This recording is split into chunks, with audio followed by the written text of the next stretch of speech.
Good morning, everyone, and welcome back to the channel. Today, I've got something a little bit different for you. I've got the raw footage from my tiger experience at Manor Wildlife Park near Tenby. It was an amazing day, an amazing opportunity to get close to these big cats and amazing animals.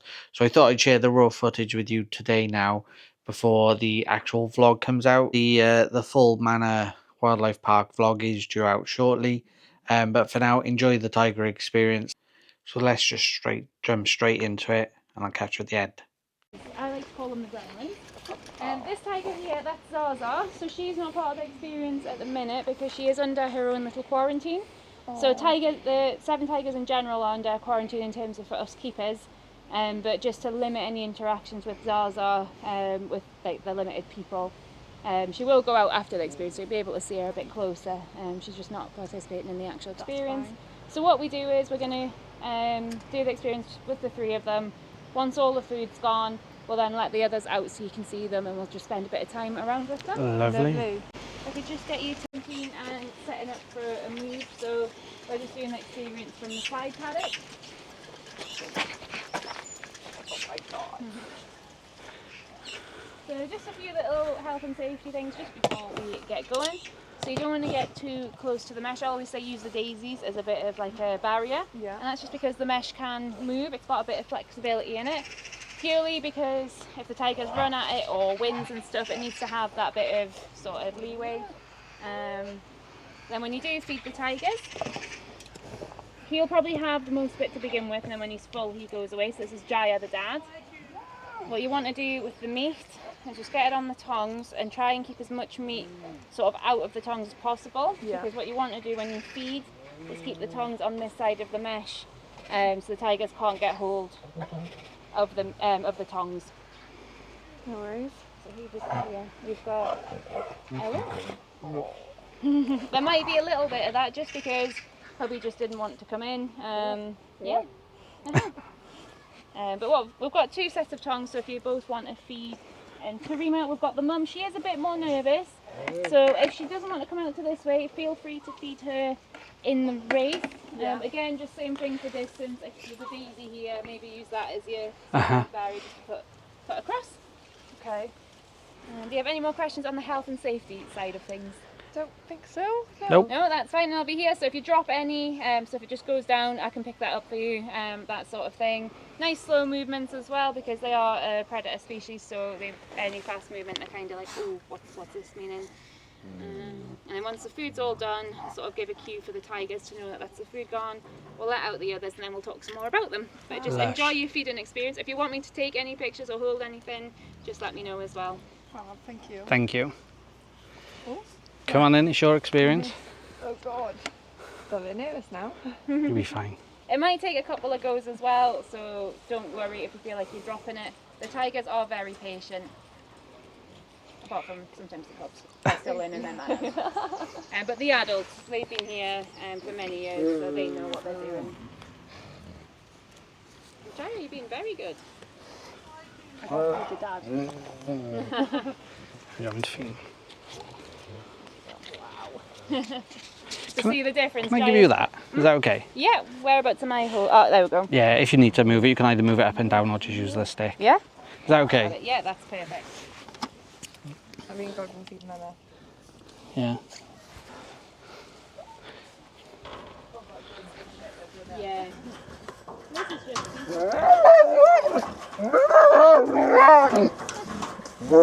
Hang on.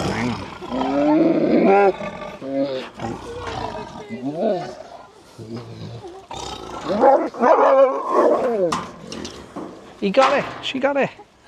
So our cubs are very, very vocal, as you could probably hear that.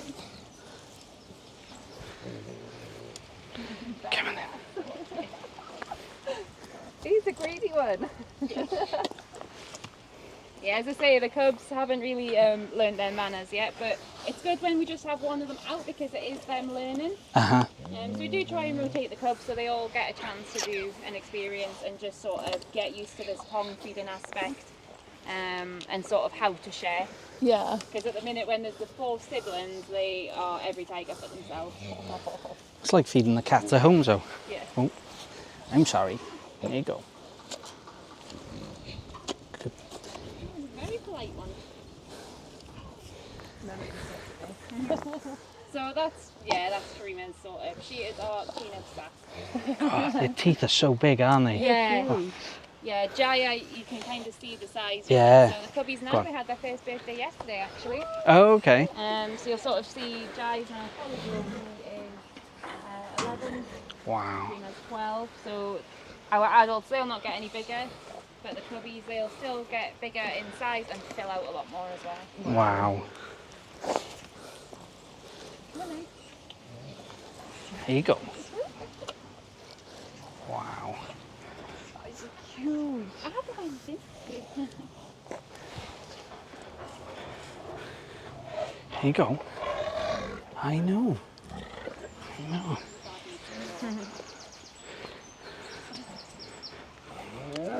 I know. So this isn't taken out of their main diet, it is a treat for them. So it doesn't really matter as much who gets what, it's a nice extra treat for them. So none of them are really missing out. It's kind of, we don't want to do that out of their diet because if they don't want to come out, we want it to always be their choice. Yeah. And whether they want to come over, whether if they're not being out on the experience like the other ones, none of them are missing out. Okay. We just want it all to be on their terms and rewarding for them. Can I? Oh, she's gone. I borrow the camera. Thank you. So, I'm hoping it's all coming out okay. Yeah, it'll be fine. It's okay, T. So she is a bit more, she has like the fear aggression towards men. You'll get a lovely video of her teeth probably. There you go. Good girl, T. Good girl. Come on. Come on in.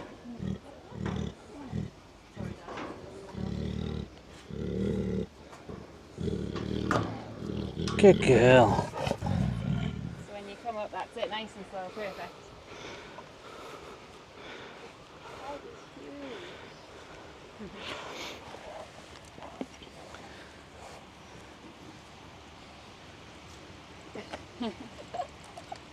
You're a nightmare, you are. I'm going to film you from the side so I get you and Yeah, this one here is Maddox.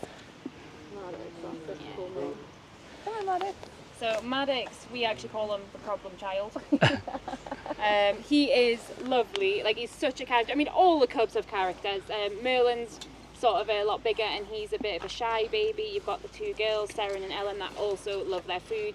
But yeah, Maddox, he's one, when he was starting to get bigger and exploring a bit more, he was the one that would wind up Dad the most. When he was still quite small, he ended up on the big platform and he couldn't get himself back down. He was the one that learned Jaya's inhaling of the food, then had to sort of retch it back up.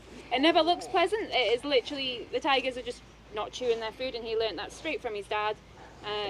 So there was one time he really struggled and yeah, it's always, whenever there's an issue, it seems to be Maddox. He gets all sorts of scrapes onto him, probably because he's winding up Dad a bit too much. Never anything like untoward. It is literally just a young boy winding up his dad, being a bit too boisterous, and Dad just saying, "Oi, tone it down." Jaya, our male, I think he's way back into sleep now. He is just the best dad ever. It's Father's Day coming up, and I will argue, no matter what, human, animal, Jaya is our #1 dad. Aww. Because of him, we're able to do this setup. He's such a relaxed male tiger. The only time he sometimes get a bit aggy is when he's got his main food. But what we do with that is we just separate him. So he gets fed separately from the other tigers because, again, in the wild, he wouldn't be sharing his food. Yeah. Food. And to stop any further aggression, then it's a no-brainer. But most of the time, so when we're finished with the food, the rest of them will be out and you'll just see them all running around together. That's awesome. Zaza, the big sister, she really started looking after these. So again, there was the worry when we put them together of Tarima being a bit protective of the cubs to Zaza. Even though she was our own daughter, she was still an adult female tiger. I swear when we put them together, Tarima brought the cubs to Zaza as if to be like, there you go, look after them please. And that's just purely because she had 4 all at once. Wow, that's a lot. So it's a lot for her. They can have anywhere between 2 to 8. But Wow. generally if they have 4 out in the wild, 4 probably wouldn't survive. In captivity they've got a better chance because they haven't got as many of the sort of dangerous. They haven't got rival males. They have got their food given to them. We can monitor mum, change her feed when she needs to, that sort of thing. But I do think when they start to get a bit boisterous and it was ready to introduce them to the other tigers, she was ready for Jaya and Zaza to have a bit more hands-on with them. Dreamer's she raises them, she makes sure that they're healthy, she teaches them to feed. Whereas Jaya and Zaza are more teaching them how to play. Jaya taught Zaza how to play, so then Zaza was able to teach the cubs. She also helped out when Maddox got himself stuck on the platform, she helped Tarima bring him down, which is really good for Zaza. I mean, she's getting a bit of experience raising youngsters as well, so if when she moves on, she has cubs of her own, she's kind of not going in blind. So was he, say that was a boy? Yes. Is he the oldest, did you say? So between the four, they were all born at the same time, so he's 1 year, 1 day. So you got Merlin, Maddox, Seren and Ellen all born together, and then you've got Zaza, the female cub. Well, she's not cub now, she's an adult. She's 2 years old now. So she was the first cub, and then we had the 4 of them. Wow. How big their paws are. I know. So what I'm gonna do, I'm just gonna move this bucket back, because then Maddox will probably still think there's food. But at least the parents, if they come back out, they know. It's so gorgeous. So what you can do, because we're finished with the food,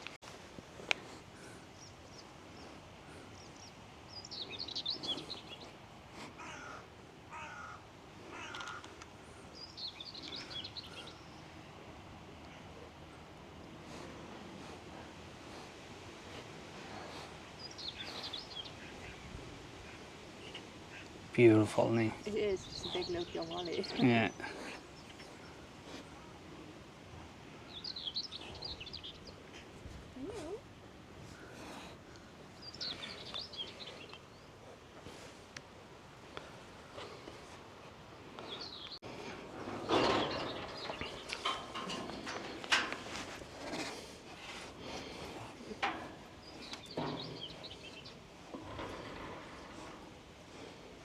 Oh, you can tell that one's a girl.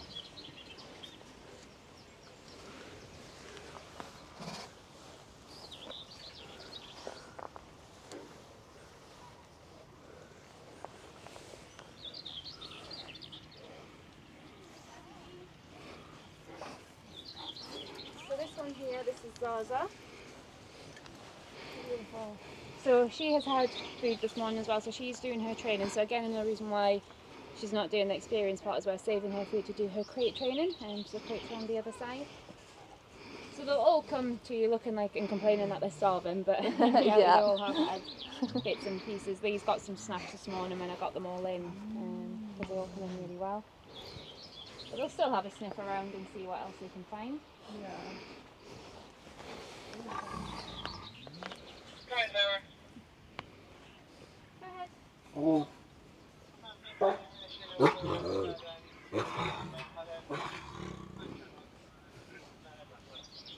Okay. You're not coming out to play.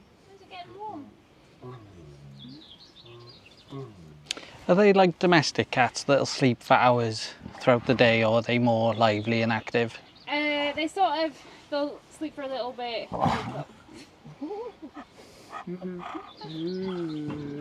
They'll catnap is probably the best term for it, and they'll do that over the 24-hour cycle. They'll sleep usually between sort of midnight and 3 tends to be when you'll see them properly sleeping. But then they'll go out, have a little rummage around, come back in. I mean, it varies every night as well. It depends on the type of night. If it's dismal weather, they'll tend to sleep a bit more. They are slightly different to how they'd be in the wild, because they will sleep a bit more at night compared to in the wild, because they kind of know their routine of keepers and stuff are gone, and there's nothing really exciting going to be happening during the night. Whereas in the wild, they might think, oh yeah, perfect time to get some deer or some pigs.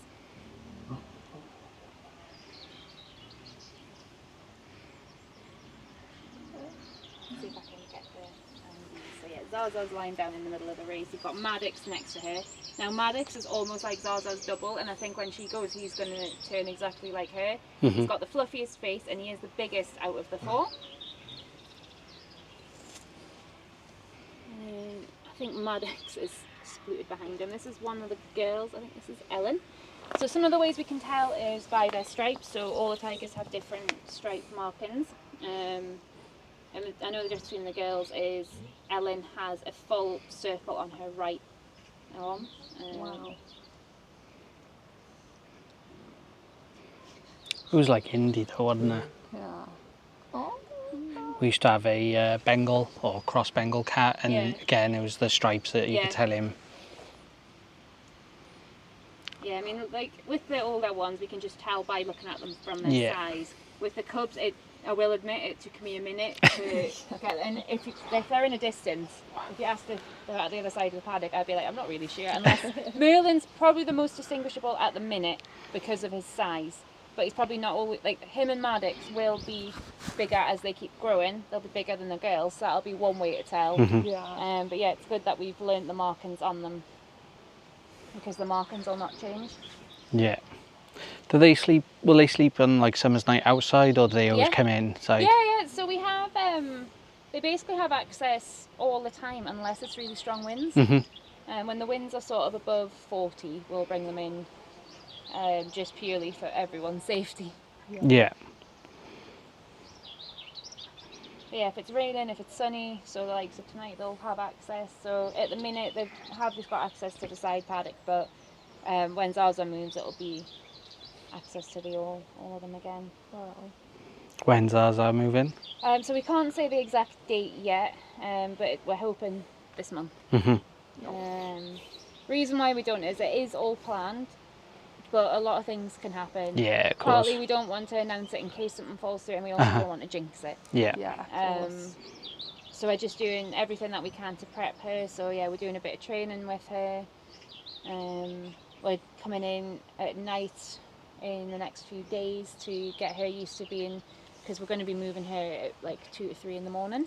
So like we're going to be coming in here by the time she moves. So we're going to be doing a couple of nighttime training sessions with her, just so that it's nothing too different, because as much as they are an apex predator, they're always a bit suspicious about different things and changes. Of course.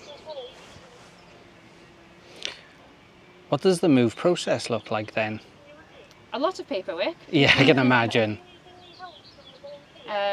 And a lot of preparation. So this is where I have to try and remember what she's all had done. So she did have a knockdown with anaesthetic to get a full health check.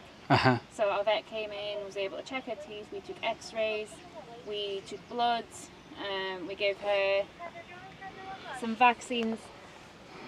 There was something else she got given, which I can't remember off the top of my head. She got a rabies vaccine, so that's really important. So she had all that done. She got given the all clear. We put her on some wormer because she didn't have any enough to have a high burden, but we're not taking any risks. Yeah, so of she course. then had another fecal sample taken, so we're just waiting for the all clear on that. She got given another couple of injections yesterday, so she's not actually my best friend at the minute. And then in terms of, so that's from our keeper side of things, yeah. it's training her every day, 2 to 3 times a day with the crate now. But in that process, we had to get that crate measured up. We had to check that it fits regulations for moving. We have to get in touch with the place that she's going to and check when they're happy. We need to then check for a courier to be able to pick her up. And as well, because she's going to be going by plane, had to get that all in line. So to get that, it's literally like the stars have to align to get I can imagine there's a lot of paperwork, like you said. Yeah. So our head keeper, she's had a lot of paperwork to do. There's a lot of stuff that goes into it. And then as I say, us keepers on the ground, we're running to get her like training all up to date. Yeah. We've got the crate installed to make it safe. So now we can train her in the crate, which I can take you around to see in a little minute. How long's the journey for her? So it's going to be a long journey from leaving Pembrokeshire, because Pembrokeshire you've got to travel at least 2 to 3 hours to get out of Wales. So she's got to go by a specific animal courier. So there's a company that moves animals, so they are specific to tigers, like they to all the big animals. They're used to it. They've moved tigers, bears, rhino, giraffe. So it's not like we just give her to DHL or something. Yeah. So they're perfectly trained. They know when to pull over and check for water and things like that. So yeah, there's a long journey that way. Then she's got to go under a little bit of quarantine for a few hours. just to make sure when she arrives she's fit for flying, kind of like what us humans sometimes have to do. And then she'll go on the flight. It shouldn't be too long of a flight, 5 hours I think it is. Oh, okay. And then she'll get picked up at the other end, where that'll only be an hour, hour and a half, depending on if it's north or south. And basically there'll be the team where she is waiting for her, and as soon as she's there they'll let her out. So working as a keeper side of things, you're ready to work all hours when it's something as important as this. Fair play. What qualifications do you have to become a keeper? It's varied is probably the best thing. Okay. So depending on the different collections, so a lot more sort of bigger collections, they prefer you to have what's called a DIMSA, which is like a university specific zoo qualification. Right. Most other places are happy that you've got some sort of educational background, whether it's university or diplomas and things. And all that is because it's incredibly competitive here to get into zookeeping. So you need to have that good balance of experience, but also a little bit of education as well, because as keepers you never stop learning. You'll be researching different things, so it's making sure that you understand the research papers that you're reading, that sort of thing. So yeah, generally a mix. They want a bit of higher education, but also a lot of experience. It doesn't necessarily always mean experience in the zoo world. It can just be animals in general. So working with your big domestic animals like cattle, horses, dogs, sheep, that sort of thing. Because if you work with, say, you've worked in the stables for a bit, you can work with zebra, you can work with rhino, you can apply that kind of thing. What they do tend to say is, if you haven't got the zoo experience, like you aim for more seasonal jobs, and then you can build it up from there. So yeah, it's a lot of work goes into just becoming a keeper, and then you never stop from there. I've been in the industry nearly 10 years, and I feel like I've still got a lot to learn. I bet. Have you always done lions then, or have you done others? No, I work with all the animals here, so I'm actually a senior keeper here. So the process for that is, even before that, because we're quite a small collection and a small-ish team in relative terms to other places, a lot of us do have movement of all the sections. So my sort of week can vary. Where my heart truly lies, like I love all the animals, is the rhino and the oryx, because since I was 5 to 6 years old, those are the two animals that set me down the education and conservation track. I spoke to a keeper at Animal Kingdom in Disney, of all places, at 6 years old, and they inspired me. They taught me sort of what extinct in the wild meant. That was the oryx. And sort of rhinos and the poaching. There was a little ride that you went on, and it was to highlight elephant poaching. So it kind of really stuck with me, and it's not like these are great, and there's a lot that goes into the conservation of these as well, and they are really special. There's less than 600 of these in the wild, so they're really important to have. Yeah, rhinos still have my heart. So to be able to work with them as I do, and the oryx, to be able to say in my lifetime they went from extinct in the wild, they've jumped critically endangered to endangered, so they're back in the wild, is sort of a full circle moment. They are like my beacon of hope, because every talk that we do, so especially the tiger talk for example, their numbers are declining, habitat loss is a bad thing. They're still being hunted by people because they go across their land, which was originally the tigers. People are putting farms up. So the tigers are seeing some sheep and going, oh, this is really easy prey. Humans are unfortunately shooting the tigers. Tigers might go for a baby. It's just the circle of life. They're an apex predator. Humans and sheep are easier than deer and pigs. So they've got a lot up against them. But my beacon of hope is the oryx, because they were extinct in the wild. They got all brought into captivity, bred their numbers up, and then were able to re-release them throughout the world in reserves, getting them acclimatized, and then on a safe reserve in Chad, and then from Chad they went to the wild. Wow. So it doesn't necessarily mean that's going to happen with these guys anytime soon, but it's that hope of when we can all get together, when conservation is in action, it can work. And it also highlights the animals that we have in the zoo. So we always get asked, well, if you're not actively putting them in the wild, why have you got them? So when I started here, the oryx was still classed as extinct in the wild. We were keeping the levels in captivity at a nice level. and it was just breeding to fill up the reserve in Chad. Now, in the background, this reserve had then started to release some into the wild to see how they went. When those numbers started increasing in the wild, basically the conservation for the oryx had turned around and went, right, okay, we've got them back in the wild, so now we need to keep them numbers going and breed those numbers up in captivity so we can start the flow. So oryx from Wales wouldn't go directly into the wild, but a few generations down they could. So with Wales, I mean, we're sort of wet, windy, have the odd warm day. Yeah. Where oryx are from is sort of really hot climates, sub-Sahara, so they can manage up to about 40 degrees. Oh, wow. Wow. So they need to acclimatise, just like if you or I Yeah. were to go out. So what they'd probably do, and it varies on each individual, but they'd go from, say, if, say, one of our boys was called up, they would go to probably a bigger reserve area in the UK. Their offspring might then move to a warmer climate, and then those next offspring could move to what's called an acclimatization reserve. So a slightly smaller reserve than Chad, but then they'd then go from there, get used to the heat, then they'd move to the larger reserves and then to the wild.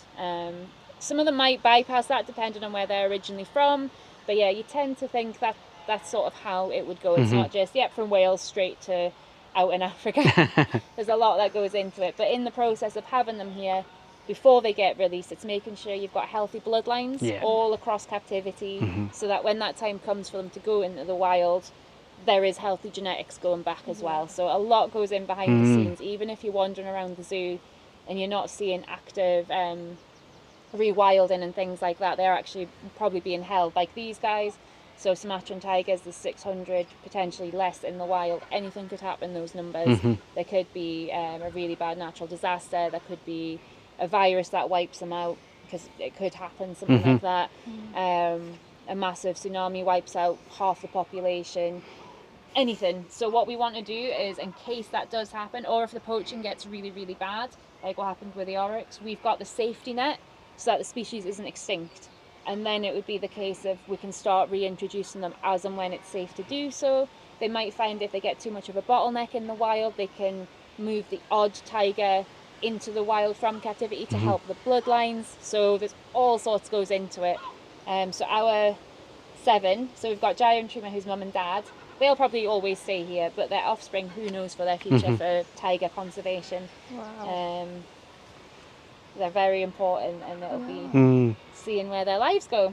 Big job, guys. Yeah. No pressure. Yeah. And while they're here, obviously at Manor, we look after them.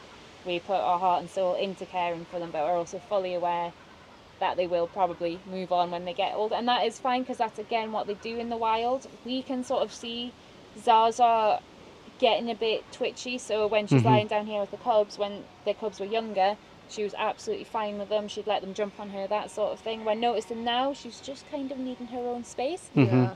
She still loves them. I think she's still happy to play with them, but she's also like, no, you're getting a bit much. And we're just starting to see her with our mum and dad being like, no, I'm kind of done now. And again, in the wild, she'd take herself away. So it's kind of, her move is planned from a human side of things, but also from hers as well. Yeah. She'd naturally be starting to move on. In the wild, what sort of age do they start reproducing naturally then? So they can reproduce any time from sort of 2 years old, 2 to 3. So again, for her, she's at maturity now, and they'll keep breeding up until they pretty much pass away. So Wow. Is that the same for the male and the females, or is it more male? yeah, so the male, they can breed with multiple females. Yeah. So the males, they normally will just go to the female when she's in heat, do the deed, leave, and not have anything to do with the rest of the sort of motherly. So it's the females that would look after them. Males wouldn't have anything to do with them. If the males did cross, say, sons in the wild, they'd sort of have an idea that that's their cubs, and basically not kill them. That's Almost the only like advantage. like imprinting type thing. Yeah, they'd know not to kill them, but that's as far as it would go. They wouldn't spend any time with them. Wow. If there's rival male cub offspring, then the males will kill them. So it's brutal out there. So yeah, the males will go off and they can mate with multiple females in their territory. Females, they'll have their cubs, and they look after them at least until the 18-month mark, get them sort of fully weaned, teach them how to take down prey, how to hunt, how to survive. And then depending on how many they have, either the cubs will go off together, or they'll go off individually. Wow. Wow. Do they have like, will they go off and set up their own sort of pack, is it? So they won't set up a pack. It will literally be when they get fully mature, they'll be by themselves. Okay. Even the females. You might find female and daughter might have an overlap of sort of their territories, and families will be in closer proximity. But generally, as soon as they leave, they're having a life of solitude, which is what Sumatran tigers are about, and that's why our 7 are against that in a way. But that's through their choice. They are happy to be together. Jaya and Tarima have such a strong bond. When we did separate them while Tarima was raising the young, Jaya just wanted to be back with her. And they would walk up and down the fence together. So even when we're separating them, they're never truly separate, which is good for them because it means they can still smell each other, see each other. Jaya can see what's going on. And again, they haven't got sort of the competition that they'd have in the wild. So part of why they'd be solitary as well is for resource battling, whereas these guys, they've got their house, they've got their feeds. We make share as keepers, everyone gets like a decent share of food, so they haven't got all that to squabble over. And as I say, a lot of it's just down to Jaya. If at any point we did start to see a breakdown in them, then we would separate. We have got the facilities to do that, but while they are all as they are, we might as well keep them as they are. I mean, Zaza, she's reached maturity now, and she's had no issues, so she'll be heading off. We're hoping it would be the same with these, where we can keep the 6 together. But again, like I say, if we have to separate, and we probably do it males and females, because then they haven't really got any. They'll not really want to battle one another. They'll just get on with it, and they can live like that as well, quite happily. When we were here before, they put the food out. You hid them around the park. Is that to like help with their hunting instinct? So we feed them completely different ways. So we do what's called a scatter feed, where it gets hidden all around. We've got posts and things all across. So I don't know how well you can see, but we've got 3 sort of posts in a triangle shape. The shortest one is just a little bit shorter than this, and we've got a pulley system where we're able to put their food up, and they've got to run and jump for it. And that's basically using the same muscle and the same burst of energy that they'd use in the wild to take down like a live prey, where they're using gravity against them. We'll put them up where they've got to jump on the posts and things. So do a scatter feed. Sometimes we'll try and make it easy for them and put it in eyesight, but surprisingly when you make it easy, they run straight back. It's just to engage in all those different senses. We mix up their times when they get fed, so they never predict when they're going to get fed or how they're going to get fed. Their only sort of clue is we bring them all in the house. So obviously for us to go out safely. So when they all come in the house and they get shut in, there's like, oh, it must be feeding time. But they never know when that is. Do you leave it like a day or 2 in between? Because I'm guessing in the wild they might not feed every day. So we do it 5 days out of 7. So they are slightly smaller portions than what they do in the wild. And that's just purely so that they're still using a lot of time to find their food. They're 5 out of 7. And we rotate those weeks as well. They're on like a 3-week cycle. So it's not like every Tuesday, every Thursday they don't get fed. Some days it's a Monday, literally all through the week we rotate it. Again, so they're not guessing. Of course. Because as soon as we start doing the same thing, they'll get into a habit, and then they'll start losing some of that instinct of when they're going to get fed. So we try and keep it as natural as possible. It keeps us on our toes as keepers as well, because we're trying to think when we can fit it all in and things like that. It's enrichment for them, it's enrichment for us. Gets them thinking, gets us thinking. Is it just meat that they eat, or? Yes, so they're obligate carnivores. So they eat. So that meat that you've had for the experience is nice, and it's chopped up easy to feed, but we'll give them full carcasses as well. Oh wow. So especially the muntjac, which is a type of deer, which is what they feed naturally in the wild as well. Well, a type of muntjac. That tends to be on a full carcass. We have the meat that we get, and they also get rind, which is like meaty extracts with everything else put in, organs and extra protein. You have, like, if you go to Tesco and you've got your best sort of rump steak on the shelf, what happens with the rest of the animal? Well, it goes into like animal byproducts, which gets used for the likes of carnivores. If anyone owns any dogs and cats and gives them their wet their wet food, their wet meat, the chances are it's come from the same industry that we feed the tigers from. Oh wow. Do they have like a preference of what they prefer, or is it? Yes, our lot do, and that's a captivity thing, and that's a spoiled tiger thing. So with these guys being Sumatran and an island, they will eat fish. Our tigers will not.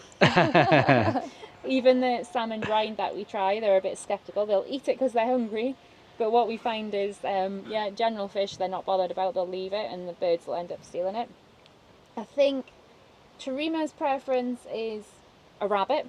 Okay. The cubbies at the minute they haven't got preferences. It's a free for all. Jaya, I think he loves his meat on the bone. So when we get sort of the flanks of the cow, we'll leave it on the bone. So he's got to really go in and he loves that. It's good enrichment for him as well because he's really using those powerful jaws to rip the meat off the bone. And then they'll play with the bones after. So there's nothing really left on them, which is really cool. Do you feed them like the carcasses when there's people in the? People here, or does it tend to be when it's closed? We do try and do it when there's people here, and what we'll do is we'll put a call out, so if people aren't wanting to see it, they can avoid the area. Okay. And if people do want to see it, they know to make their way down, and we give them plenty warning because it takes us keepers about 15 minutes to set up. Okay. Sometimes longer if the animals aren't behaving. Yeah. So we sort of put a 15 to 20 minute warning so staff can guide people here or away. And by the time we get out, we'll do a final call because we'll have said that the locks have been checked. We're going to be letting the tigers out. If anyone does want to see them, we're down here. There is sometimes, I think we did it just before opening one day, just purely to mix it up for them. But people were still able to see them eating and didn't see the actual jumping. But sometimes if the cubs try and go for the really high ones, they'll be there for hours anyway because they're like hanging off of it. But again, it's good practice for them. Yeah. We do. The reason why we try and do it for people to see is because it is quite a good sight to see. But the rest of their feeding is any time. We sometimes feed them in the house if we need them in overnight for any reason, for either maintenance work the next day or winds or that sort of thing. Sometimes we'll feed them first thing in the morning. Yeah, it's all over for them. I feel like I'm asking all the questions though. No, you carry on. It's good. I'm just staring at them. So beautiful. You know, like you said, they had like what we gave them as a treat. Is there any other sort of treats that they have, or is it purely just? They like turkey necks. Okay. That would be a good one, and chicks. They're like really? like 1 day old. Oh. Chicks they love. So we mix it up. So if you were to say that, they were only getting necks for their treat, they would quickly get bored of that being a treat. So they get a mix of, we mix it up depending on the week and stuff so that they don't get bored of their treats either. Everyone's watching all the time. He's definitely got Tarima's sass. What?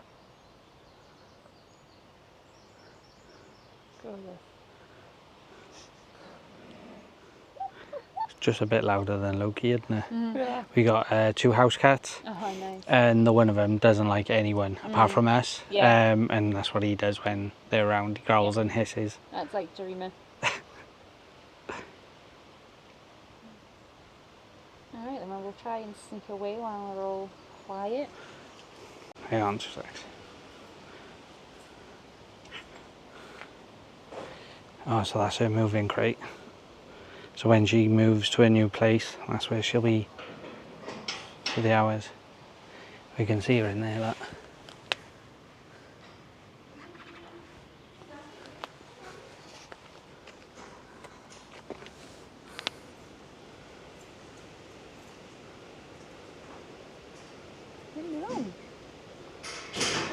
Social.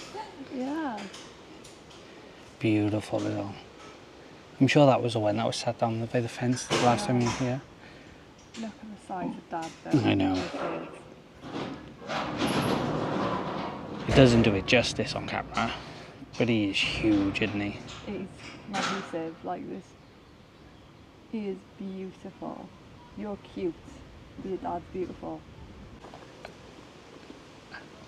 So yeah, with their crate, so we're not training the cubs actively yet. Our focus is on Zaza, 80. But having the crate there for them to walk back and forth is already the first sort of desensitisation to a crate. Something unusual being there. And the plan with Zaza, when we do the training, all the other tigers are in. Zaza has run of a house pen and the rest of the race, so she can leave at any point. We've got doors like this on the other side. So we've got one door there and one door there. And basically we just train her when she's in the crate, we can close it. And then when she turns around to look at it, she'll have a look to see it's closed, and then we'll open it again, so everything's done by sort of her control almost. So at the minute she's just seeing the crate, she's lying down, the door's closing, we open it again, she gets up and goes out, so she knows that it's, at the minute, not going to close permanently on her. And then on the day that we do it, we'll be closing this gate, and then we'll be putting the hatch down on the main crate and locking it all up, and then that'll be her. Maybe that's what we should do when we take them to the vet. Start leaving theirs out. Yeah, a lot of animals, like pets, they are adverse to a crate because a lot of time they go in the crate is for the vets. But yeah, the first stage is literally you can just leave the crate. So when you have the crate, the first night we put that in, we didn't do anything to it. We weren't particularly around it. So the less we do with it, the more they get desensitized to it. They're like, oh, well, you've just got this box here. There's nothing going on. They'll start to come in and out as they sort of please, and then you sort of build it up to then, once they've got used to it being in the area, you can put food into it, they'll go in at their own time, come out again. Then you can do it where you're sat with them and put the food in, and then you start closing the door but then opening it when they see it, so that they don't know, like they don't have that feeling of trapped, and then eventually build it up so you can have it closed and they're feeding, they're like, oh, this is fine, then you open it, they can go back out. So then the day that you need them, you just close it and then they're in. So we started doing it a little bit. It's normally the morning of, get it out if they're going in the afternoon. And they'll sniff it, but they know. They know. They do know. Yeah.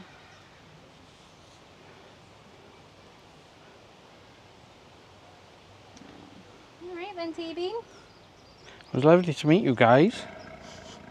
That's what she thinks of that. She's our queen of sass. And she knows it. Just slice of hair paws alone.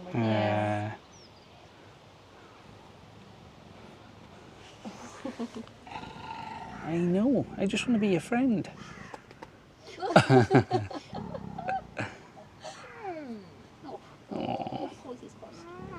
Oh, it's a hard life. And yeah, they've got the choice to go out on the paddock, but they're just choosing.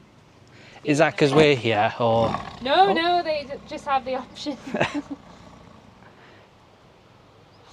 They'll literally just do this. They'll go in the house for a bit, they'll go out for a bit, they'll come in the house. That was awesome. So that was the tiger experience at Manor Wildlife Park near Tenby. I hope you enjoyed the video and getting up close with these animals. We definitely did. It was absolutely fantastic. The full vlog is coming soon. I'm hoping to have it out Sunday. So make sure you're subscribed, ready for this video, because it is going to be a long one. I know this one was a long one. It will be a long video, but I promise you it is worth it. It was absolutely fantastic. Thanks for watching, and I'll see you in the next one. Cheers, guys.